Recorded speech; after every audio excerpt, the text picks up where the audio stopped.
Lars Mittank was born on February the 9th, 1986, in Berlin, Germany. He worked at a power plant, had friends and a girlfriend. After his father suffered a stroke, he often helped at his parents' home after work.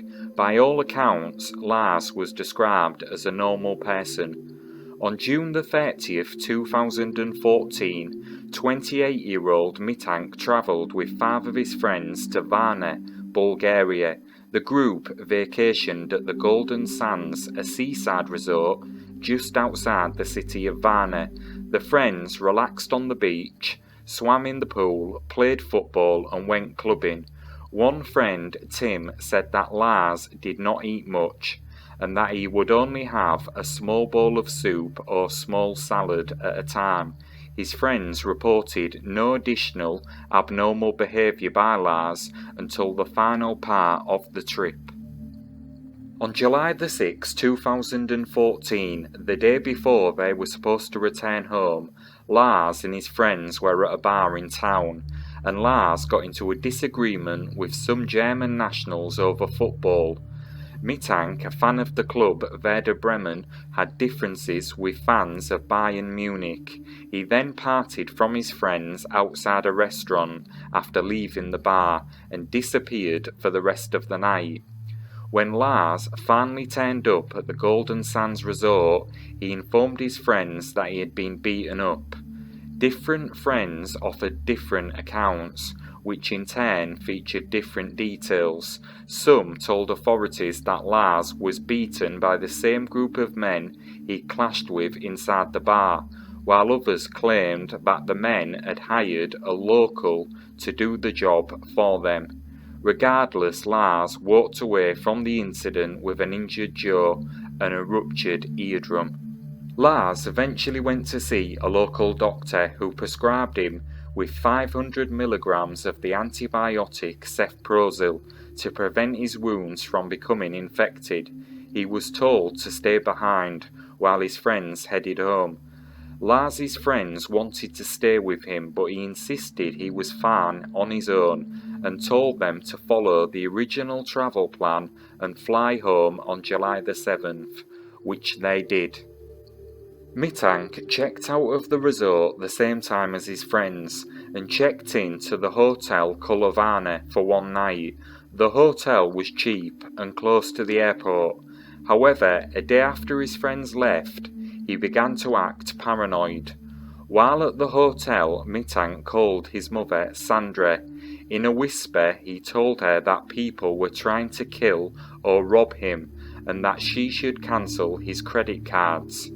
The closed-circuit television security cameras in the hotel recorded him pacing up and down the halls, looking out the windows and hiding in an elevator.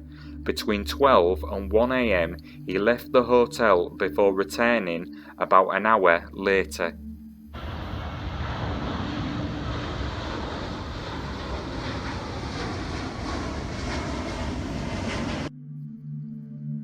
Lars was last seen at Varna Airport on July the 8th, 2014.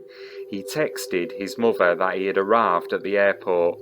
He went to consult with the airport doctor, Dr. Kostov. Kostov would later describe his behaviour as nervous and erratic. According to the doctor, he told Mittank that he was fine and could return home. However, Lars did not leave his office, expressing doubt about the medication that he was taking. At that time, a construction worker entered the office. The airport was undergoing renovation at the time. Lars then began to tremble and was heard yelling, "I don't want to die here, I have to get out of here." He then got up and fled the office. Lars left behind all of his luggage, which included his wallet, cell phone and passport. He was captured by the airport security cameras fleeing the terminal.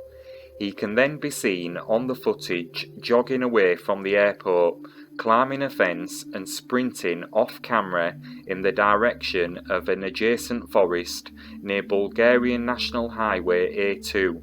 These are his last confirmed whereabouts. There is no definitive agreement amongst experts and family members as to the causes of Mittank's behaviour and to what extent his paranoia was rooted in reality. His mother said that he had no history of mental illness. However, a possible mental breakdown caused by an undiagnosed mental illness has been discussed as an explanation for his conduct. Mittank's mother, alongside doctors, have suspected that Lars's unusual behaviour was a result of a rare side effect from the antibiotic that he was prescribed, cefprozil, which have been known to induce psychotic side effects. It is also unknown what happened to Mittank after he fled the airport, with the police unable to determine Lars's fate. Sandra Mittank hired a private investigator. He checked hospital records for patients without identification but found nothing. Lars had experience in hunting, fishing and trapping, but there is scepticism about whether he would have been able to survive for long outdoors due to the intensive heat in the summers and lack of food. His mother has expressed belief that he is still alive, possibly having lost his memory. In 2016, police in Porto Brazil picked up a man with no identification and apparently no idea who he was. Once an image of the man recovering in a hospital circulated on social media, online sleuths noted that he had similar features to Mittank. The man was later identified as a resident of Toronto. He had been missing for 5 years. In 2019, a truck driver claimed to have given Lars a ride out of Dresden. The driver picked up a hitchhiker as he was leaving for the city of Brandenburg. On the way, he could not help but notice the passenger's resemblance to Lars. That lead, however, went nowhere.